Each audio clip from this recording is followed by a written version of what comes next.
Hello बच्चों, कैसे आप लोग। आज हम लोग टिश्यू का पार्ट 2 पढ़ेंगे। ये जो पहले मैं वीडियो बनाया हूँ, अगर आप लोग उसको नहीं देखे तो मेरे यूट्यूब चैनल पे @अब्दुल सर SCC में आप उस पर जाके देख सकते हैं। ये क्लास 9th का साइंस का NCERT बुक का टिश्यू वाले चैप्टर से ये मैं वीडियो बना रहा हूँ। आप लोग इस वीडियो को बहुत ही अच्छे तरीके से पढ़िएगा, बहुत ही इंटरेस्टिंग वीडियो होने वाली है। तो चलिए पार्ट 2 हम लोग शुरू करते हैं। इस वीडियो के पहले वाली वीडियो में मैंने ये चार्ट पेपर बनाया था, क्लासिफिकेशन ऑफ प्लांट टिश्यू। ये भी आप देख सकते हैं। अगर आप लोग नहीं देखे हैं तो सबसे पहले इसको आप लोग वीडियो को पॉज करके इसका स्क्रीनशॉट ले लीजिए, ठीक है। तो चलिए हम लोग शुरू करते हैं। ये किस तरह से हम टिश्यू को और स्पेशलाइज तरीके से पढ़ सकते हैं, उसके आगे वाले पार्ट को कैसे पढ़ेंगे। तो देखिए, सबसे पहले इसकी क्लासिफिकेशन को मैं फिर से एक बार समझा देता हूँ। क्लासिफिकेशन ऑफ प्लांट टिश्यू को, प्लांट टिश्यू होता है, एनिमल टिश्यू होता है। तो प्लांट टिश्यू इसमें हम लोग अभी पढ़ेंगे। प्लांट टिश्यू में दो टाइप होते हैं, मेरिस्टेमेटिक टिश्यू और परमानेंट टिश्यू। मेरिस्टेमेटिक टिश्यू और परमानेंट टिश्यू। मेरिस्टेमेटिक टिश्यू क्या होता है, एपिकल टिश्यू, लेटरल टिश्यू और इंटरकैलरी टिश्यू में डिवाइड होते हैं, ठीक है।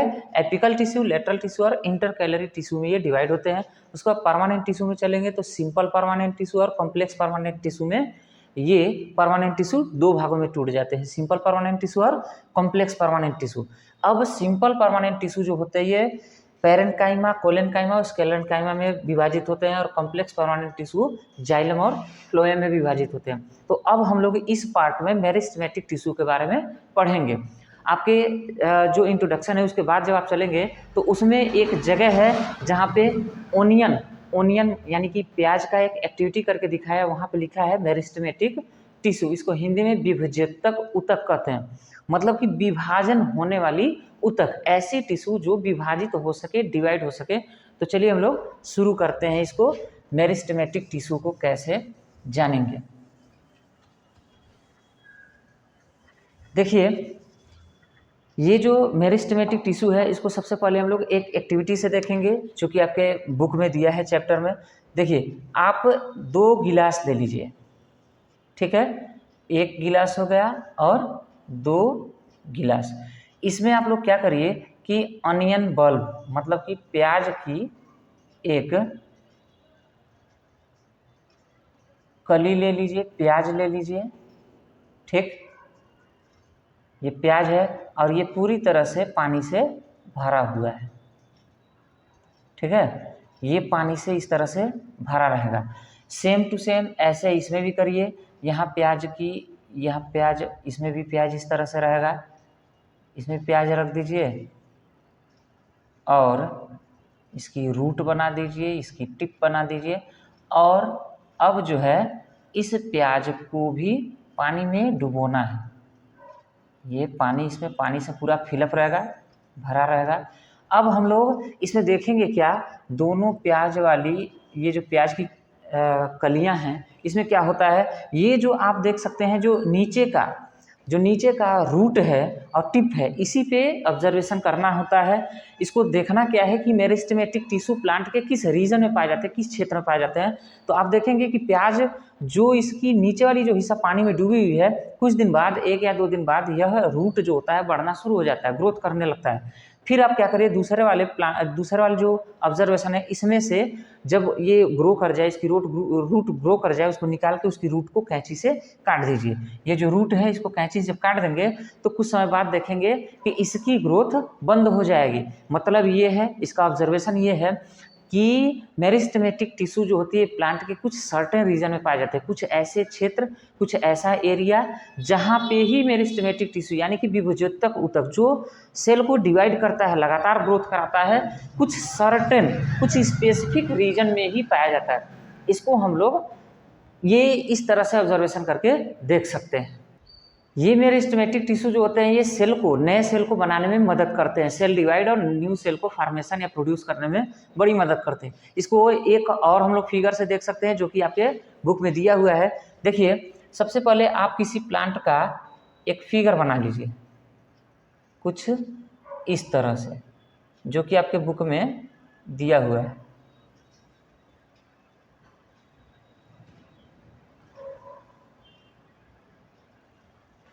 इस तरह से बनाइए एक फिगर, और ये ब्रांचेस है। ये मत समझिएगा क्या बना रहे हैं सर, ये जो है ये ब्रांच है, मैं ये ब्रांच निकाल रहा हूँ। और इसकी ये जो सिरा है नीचे वाली थोड़ी सी चौड़ी कर दीजिए, ठीक है। ये इस तरह से फिगर दिया हुआ है आपके उसमें बुक में, और यहाँ पे इस तरह से कुछ रीजन दिया है, कुछ एरिया दिया हुआ है, ठीक है।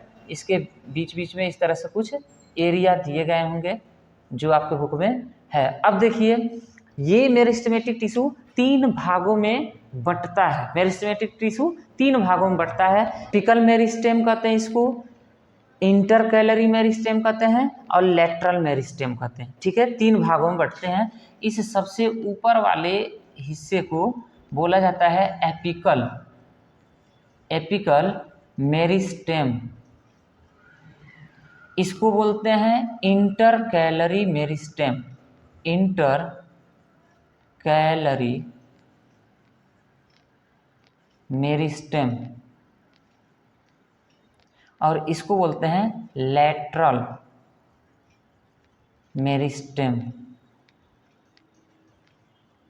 ये 3 भागों में इसको बांटे जाते हैं, एपिकल मेरिस्टेम, इंटरकैलरी मेरिस्टेम और लेटरल मेरिस्टेम। अब देखिए इनका काम क्या होता है, इंटरकैलरी, एपिकल और लेटरल मेरिस्टेम के।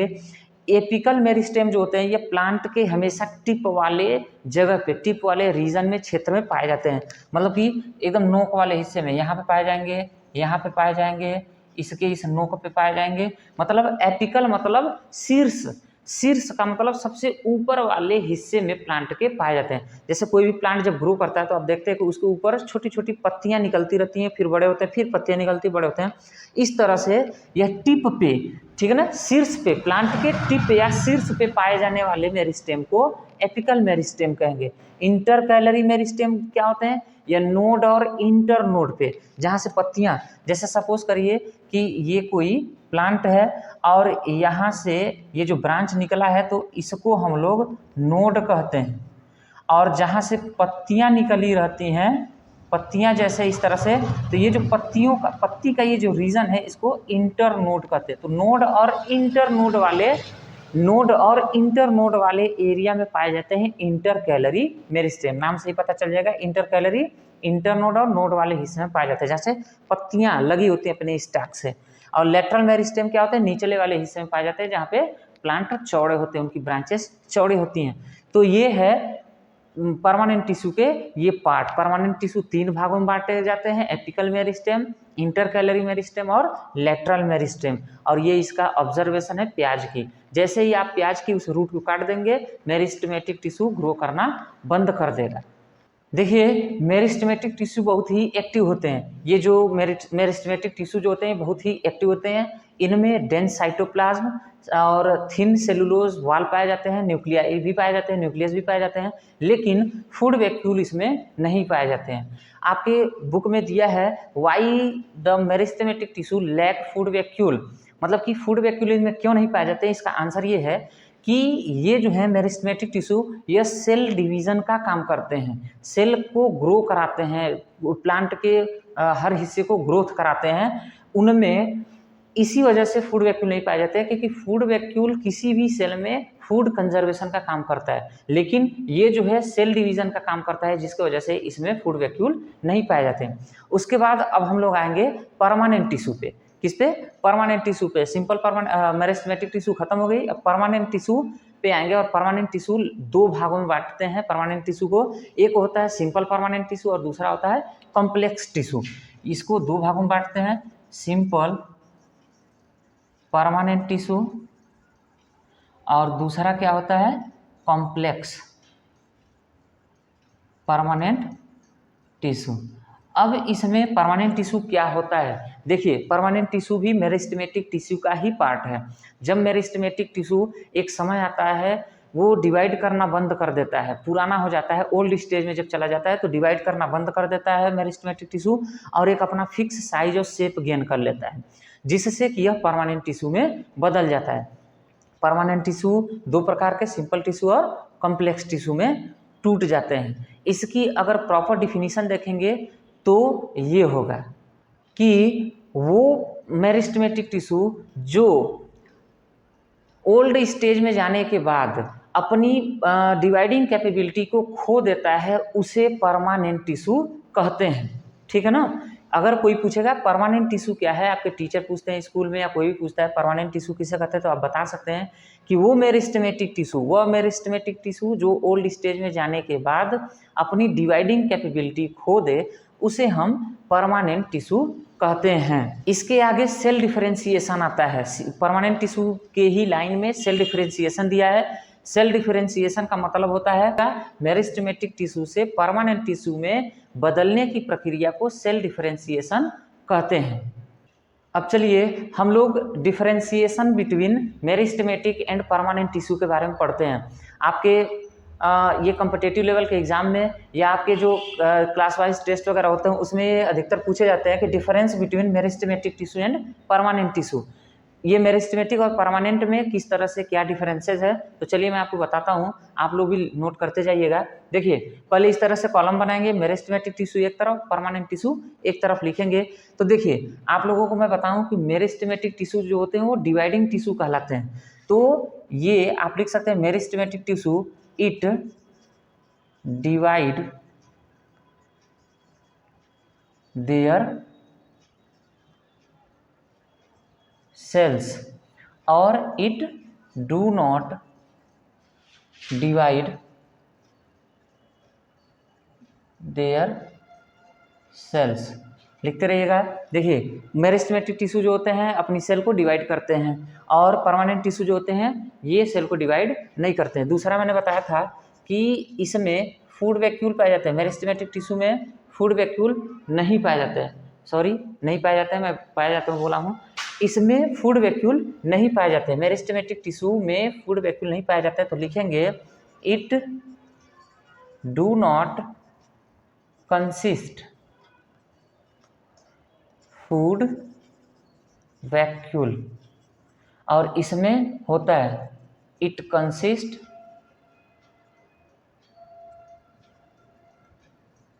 फूड वैक्यूल, इनमें फूड वैक्यूल पाए जाते हैं। ये पहला और ये दूसरा। तीसरा देखेंगे इट हैज़ डेंस साइटोप्लाज्म। मैंने बताया था इसमें मेरिस्टेमेटिक टिश्यू में डेंस साइटोप्लाज्म होते हैं। इनकी जो साइटोप्लाज्म होती है कोशिका द्रव्य जिसे कहते हैं, ये बहुत ही गाढ़ा होता है, और यह जो होता है इसमें डेंस साइटोप्लाज्म नहीं होता। इट डू नॉट हैव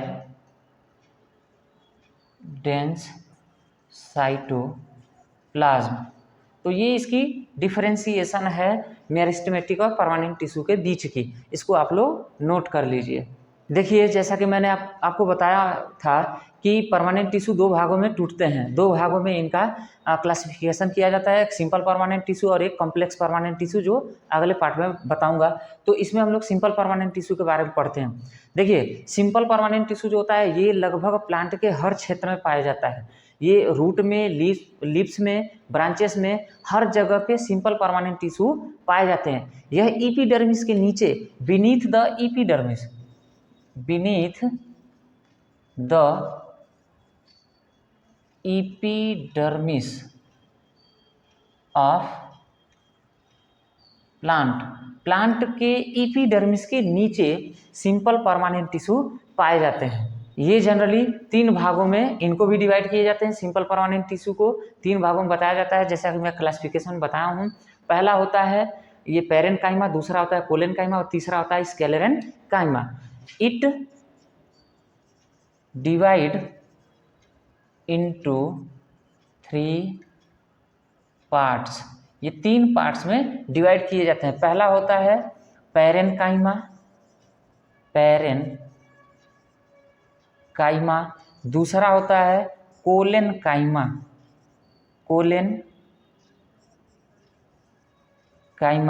और तीसरा होता है कोलेनकाइमा के बाद आता है स्क्लेरेनकाइमा। तो 3 भागों में सिंपल परमानेंट टिश्यू को तोड़ा जाता है। Parenchyma, collenchyma, स्केलेनकाइमा। पैरेन्काइमा क्या होती है, देखिए पैरेन्काइमा का जो सेल होता है, इनकी सेल वॉल बहुत ही थिन होती है। ये इनकी कोशिकाएं लूजली पैक होते हैं, मतलब कि दूर दूर पैकिंग होती है इनकी, जैसे कोशिकाओं के मध्य इतनी गैपिंग होती है। ये thin cell wall loosely pack होते हैं और फूड स्टोरेज का काम करते हैं। पैरेन्काइमा का सबसे बढ़िया जो ये फंक्शन है वो फूड स्टोरेज का है, ठीक है। लूजली पैक होते हैं, फूड स्टोरेज का काम करते हैं। कुछ परमानेंट टिश्यू ऐसे भी होते हैं जिनमें क्लोरोफिल पाई जाती है। इसी पैरेन्काइमा में ही कुछ ऐसे भी परमानेंट टिश्यू होते हैं जिसमें क्लोरोफिल पाई जाती है। ये फोटोसिंथेसिस का काम करते हैं। फोटोसिंथेसिस का काम करने की वजह से ऐसे पैरेन्काइमा को हम क्लोरेनकाइमा कहते हैं। फोटोसिंथेसिस की कार्य करने के लिए और उसमें क्लोरोफिल पाए जाने की वजह से ऐसे पैरेन्काइमा को हम क्लोरेनकाइमा कहते हैं। कोलेनकाइमा नहीं, क्लोरेनकाइमा कहते हैं, जो फोटोसिंथेसिस में पार्टिसिपेट करते हैं। और कुछ ऐसे भी एक्वेटिक प्लांट होते हैं जिसमें इस तरह के पैरेन्काइमेटस सेल पाए जाते हैं। इन पैरेन्काइमेटस सेल के बीच में मैंने बताया हूँ कि इसके बीच में ये लूजली पैक होने के नाते गैपिंग होती है। इनके बीच में, कोशिकाओं के बीच में गैपिंग होती है जिसमें एयर भर जाते हैं। एयर भरने की वजह से कुछ ऐसे एक्वेटिक प्लांट जिनकी पत्तियों में, उनके स्टेम में एयर भर जाने की वजह से उसको हम एरेनकाइमा कहते हैं। क्या कहते हैं? एरेनकाइमा। एरेनकाइमा।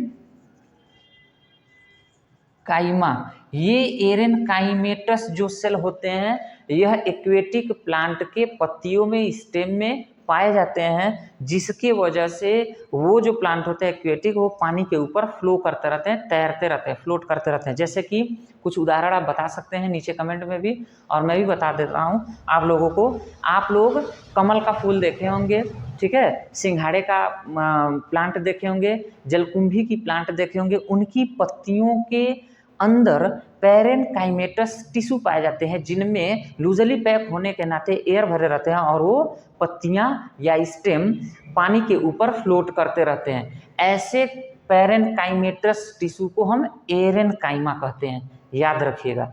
तो आशा है कि वीडियो अच्छी लगी होगी। अगर वीडियो अच्छी लगे तो लाइक, शेयर और सब्सक्राइब जरूर करें।